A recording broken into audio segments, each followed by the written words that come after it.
আসসালামু আলাইকুম প্রিয় বন্ধুরা, আজকে আমি আপনাদের খুব সুন্দর একটা মেনু দেখাবো, একেবারে আনকমন মেনুটা। তো চলেন আপনাদের সেই মেনুটা দেখাই, দেখতে থাকেন। প্রথমে আমি এইখানে মসুরির ডাল নিয়েছি।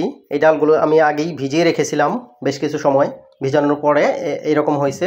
তো ডিম আগেই সিদ্ধ করে নিয়েছি, আর এখানে টমেটো কেটে রেখেছি, পেঁয়াজ কুচি কুচি করে নিয়েছি, ধনিয়া পাতা নিয়েছি, কাঁচামরিচ নিয়েছি। তো এই ডাল দিয়ে এইগুলো দিয়ে আমি সুন্দর একটা রেসিপি দেখাচ্ছি আপনাদের। প্রথমে ফ্রাই প্যানে আমি তেল দিয়ে দিচ্ছি। তেল দেওয়ার পরে এটার মধ্যে একটু হলুদ গুঁড়ো আর লবণ দিয়ে দিলাম। লবণ দিয়ে একটু ভালো করে নেড়ে দিলাম মিক্স করার জন্য। তেলগুলো গরম হয়ে গেছে, আমি এখন এখানে ডিম দিয়ে দিচ্ছি। ডিমগুলো ভালো করে তেলে ভুনে নিচ্ছি, মানে ভেজে নিচ্ছি, যে যেটাই বলেন। আমি এখন এই গরম তেলের মধ্যে পেঁয়াজ দিয়ে দিচ্ছি, কুচি কুচি পেঁয়াজগুলো দিয়ে দিলাম। এখন এখানে একটা কাঁচামরিচ দিয়ে দিচ্ছি, যেহেতু আমরা ঝাল কম খাই। এর সাথে আমি অ্যাড করছি লং, এলাচ, দারচিনি। এটাকে একটু ভেজে নিলাম, ভালো করে ভেজে নিতে হবে। তারপর আমি এখানে দিয়ে দিচ্ছি টমেটো। টমেটোগুলোর সাথে এখানে কিছু মশলা অ্যাড করতে হবে। আমি এখন সেই মশলাগুলো দিয়ে দিব। এখানে আমি দিয়ে দিলাম প্রথমে পাঁচফোড়ন। পাঁচফোড়নটা আসলে টেস্ট হওয়ার জন্য দেওয়া হয়। তারপরে দিয়ে দিলাম ধনিয়া গুঁড়া। এখন দিয়ে দিলাম হলুদ গুঁড়া। দুইটা তেজপাতা আমি আগেই দিয়ে দিয়েছি এর সাথে।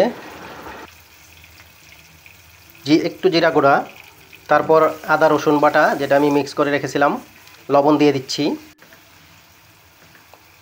এটাকে ভালো করে ভুনে নিতে হবে। আমি অল্প একটু পানি দিয়ে দিলাম ভালো করে কষানোর জন্য, যেন টমেটোগুলো একদম গলে যায়। দেখেন আস্তে আস্তে প্রায় গলে গেছে, আমি একটু ঢেকে দিব। এখন দেখি কি অবস্থা।